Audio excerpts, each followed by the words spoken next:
तो ये बात तो हो गई बांग्लादेश। अब बात करते हैं खूंखार तालिबान की, जिसमें गहरी फूट पड़ी है। खबर है कि अफगानिस्तान की सत्ता के लिए संघर्ष करने वाले कांधारी हक्कानी गुट के बीच टकराव इतना बढ़ गया कि हक्कानी गुट के नेता और सरकार में मंत्री मोहम्मद अब्बास देश छोड़कर दुबई भाग गए। इस बीच ट्रंप ने भी तालिबान को चेतावनी दी है कि अगर उन्होंने अमेरिकी फोर्स के छोड़े गए हथियार वापस नहीं किए तो उन्हें दी जाने वाली आर्थिक मदद को रोक दिया जाएगा। अब इन दोनों खबरों से पाकिस्तान की भी टेंशन बढ़ गई है।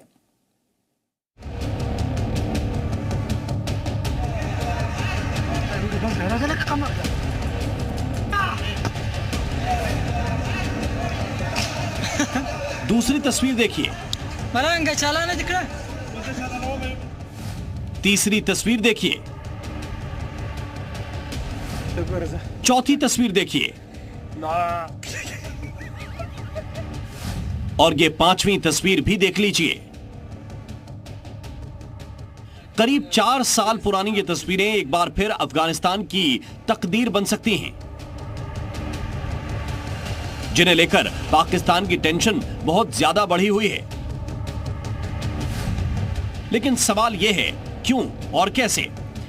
सरकार में उप विदेश मंत्री शेर मोहम्मद अब्बास स्थानिकजाई देश छोड़कर दुबई भाग गए हैं। 20 जनवरी को उन्होंने लड़कियों की शिक्षा को लेकर लगाए गए प्रतिबंध पर नाराजगी जताई थी, जिससे तालिबान के चीफ हिबतुल्लाह अखुंदजादा बेहद नाराज हो गए हैं और उन्होंने स्थानिकजाई की गिरफ्तारी का आदेश दे दिया। लेकिन गिरफ्तारी से पहले ही स्थानिकजाई दुबई चले गए और दोनों गुटों के बीच टकराव बढ़ गया।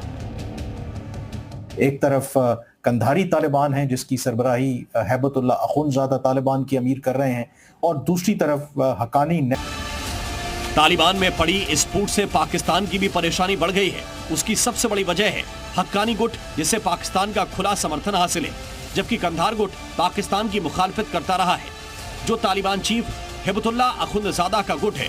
ऐसे में संघर्ष से अगर हक्कानी गुट कमजोर हुआ तो अफगानिस्तान की सरकार पर उसकी पकड़ कमजोर हो जाएगी और तहरीक तालिबान पाकिस्तान से जारी उसकी जंग में वो गहरी चोट खा सकता है।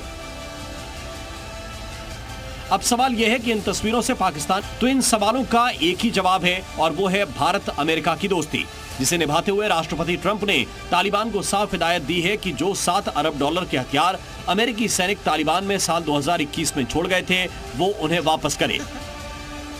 ट्रंप के इस फैसले से जहां तालिबान तिलमिला गया तो वहीं पाकिस्तान की भी टेंशन बढ़ गई। पाकिस्तान भारत और अमेरिका की इस दोस्ती से गहरे सदमे में आ गया। पाकिस्तानियों ने दावा कर दिया कि जो भारत कहता है अमेरिका वही करता है और अमेरिकी सरकार में भी भारतीयों का दबदबा है। आज का अमेरिका जो है इंडियनाइज्ड अमेरिका है। इंडियनाइज्ड? जी। इजराइलाइज्ड नहीं है, इंडियनाइज्ड है।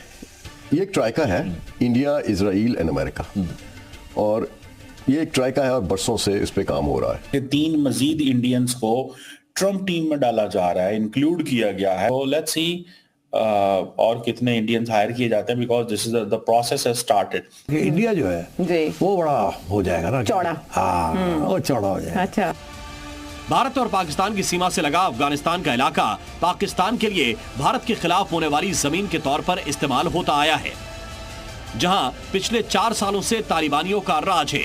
लेकिन ट्रंप के सत्ता में लौटते ही भारत और अमेरिका की दोस्ती ने इन दुश्मनों की नींद उड़ा दी है। ब्यूरो रिपोर्ट, जी मीडिया।